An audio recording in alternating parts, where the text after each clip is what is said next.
Gospel Reflections for Easter Vigil, Year C, 19th of April 2025. The Gospel text is from Luke chapter 24, verses 1 to 12.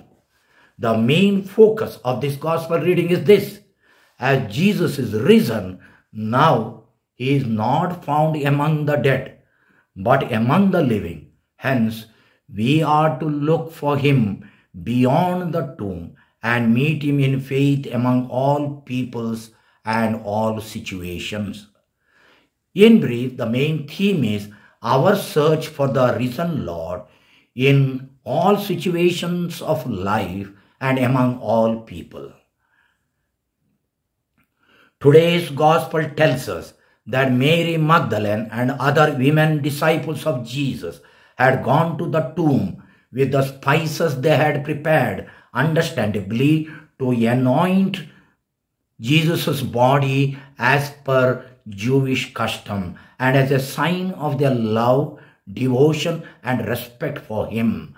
As chapter 24 verse 1 says, when they reached the tomb of Jesus, they were perplexed to find the stone rolled away from the tomb and the body of Jesus missing, as verses 2 and 3 say. The rolling away of the stone symbolizes the victory of Jesus over the forces of death and opening up an eternal destiny beyond physical death for those who believe in him. This gospel text shows how the fervent and faithful love of the holy women, even after Jesus' death, was rewarded with a joyful news given by two men in dazzling clothes, presumably angels, in verse 4, that Jesus had risen. They said to the women, "Why do you look for the living among the dead? He is not here, but has risen." As verse 5 says, he, that is, Jesus, who was buried in this tomb, is not here or in this place of the dead. Where is he then? Because he is risen from the dead, now he is no more limited or confined to the place where they had laid him, that is, to the place of burial or to the space of our earthly life. Now he can break all barriers, walls of division and separation, limitations and boundaries established by human beings, such as race, culture, nationality, tribe, caste, language, and continue to offer salvation to anyone who believes in his name.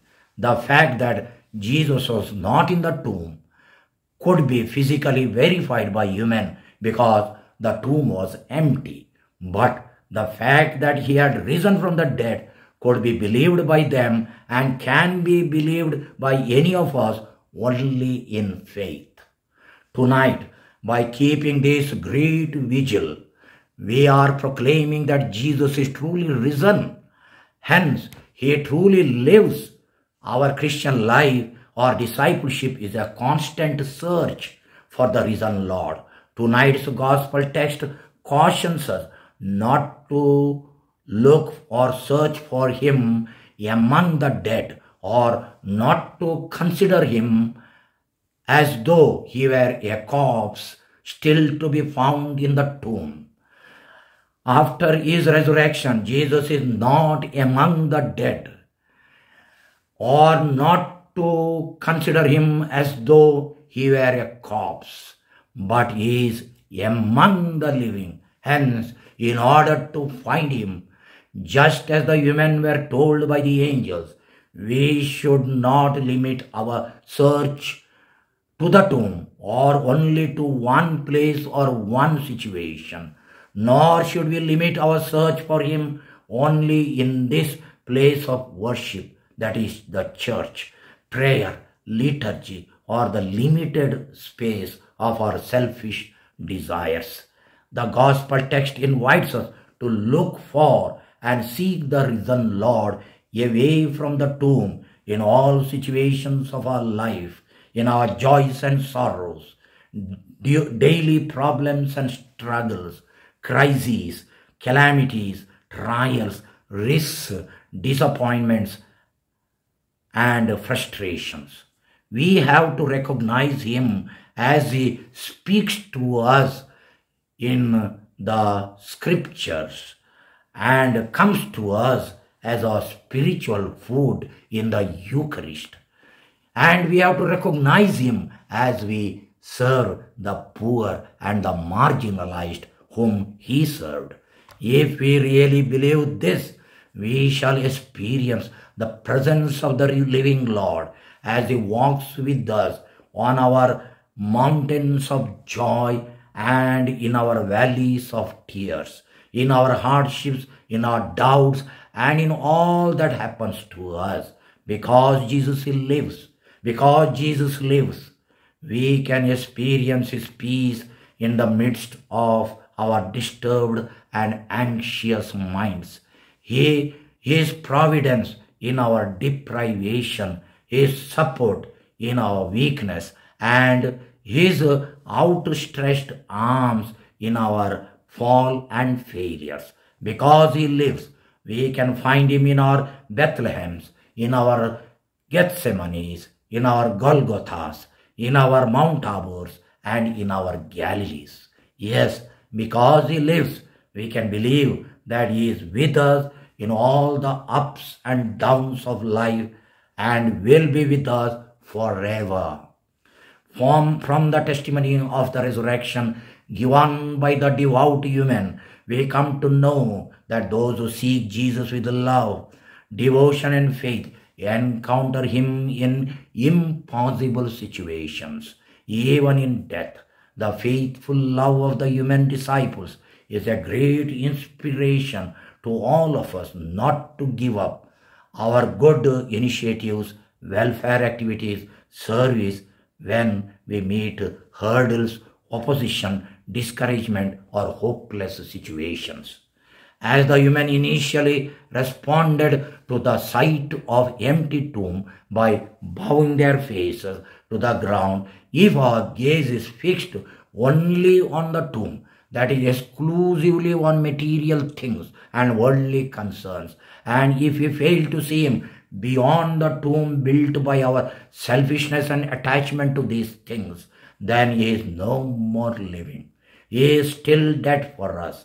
If we live exclusively for money, higher and higher status, more and more prestige, greater and greater income, and fail to see anything beyond this tomb, then we are dead. That is, just existing rather than truly living.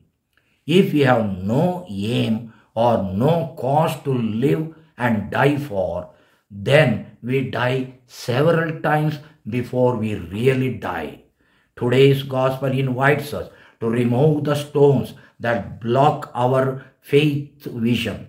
Those who think that it is pointless to live with hope since the whole situation is hopeless are already dead.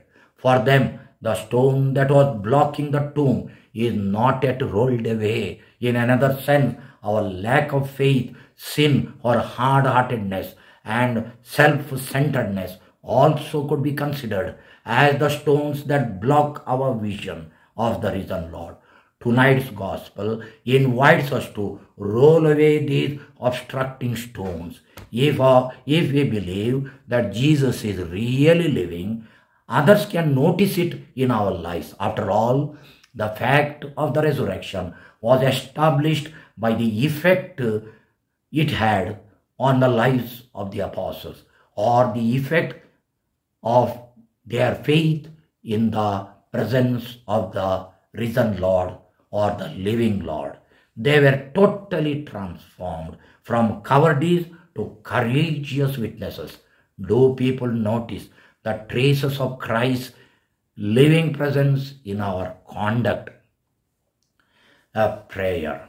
Risen Lord, open the eyes of our faith that we may seek You and discover Your presence in the midst of our lives, its problems, trials, struggles, joys, and sorrows. Roll away the obstructing stones which block our vision beyond the limited space of our selfish desires. Grant that we may recognize you as you speak to us in the scriptures and come to us as our spiritual food in the Eucharist. Amen.